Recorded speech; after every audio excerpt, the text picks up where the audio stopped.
I'm Rachel, and James and I have been married for nearly 10 years. From the outside, we appear to be the normal couple. A suburban couple, 2 children. We had our daily routines, family dinners, soccer practices, weekend grocery runs, and late-night couch movies, with a lovable lab named Bruno and a house with a white picket fence just outside of Denver. However, anyone who has ever been in a committed relationship understands that even the most stable marriages contain layers of silence.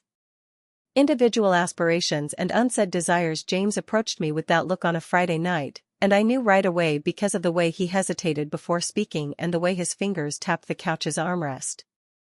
Our kids were sleeping upstairs, the house was quiet, and the TV was playing a late-night sitcom that neither of us was really watching, so I muted it because I knew something important was about to happen. James' voice was low and almost hesitant, and my heart skipped those words. I turned to him in an attempt to hide the tension rising in my chest, and he briefly looked away before turning back to face me. He took a deep breath and said, "I have a wish that I've never acted on, never even said out loud until now, but it's always been there." There was a long pause during which I could tell he was looking for the right words, and I prepared myself for whatever might come. Infidelity. It's something I've thought about for a long time, and I don't want you to feel pressured or uncomfortable, but I want to be honest with you. I nodded slowly.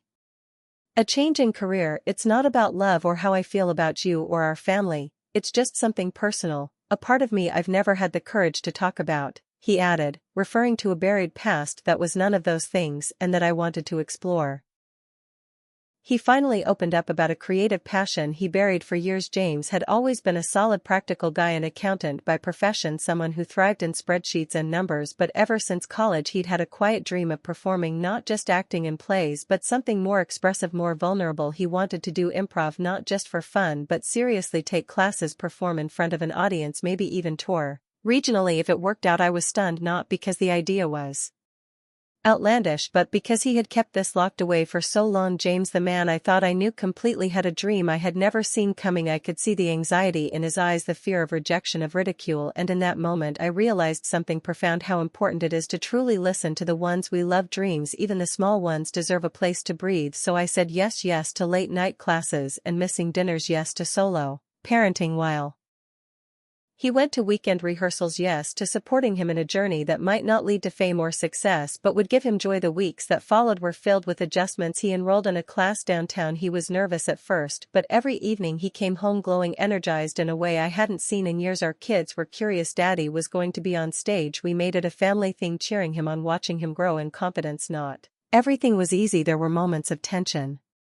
Nights when I was exhausted from handling everything at home, times when he questioned whether this dream was worth the strain. But every time he stood on that small community theater stage, I saw a side of James that reminded me why I fell in love with him in the first place. 3 months and he got his first big part in a regional performance. It wasn't Broadway, but to him and to us it felt like it. He invited his coworkers, his family, our neighbors, and I watched from the second row as my husband stepped into the spotlight with grace and confidence. After the show he came to me with tears in his eyes. "Thank you for saying yes," he whispered. "I know this wasn't easy, but I've never felt more alive."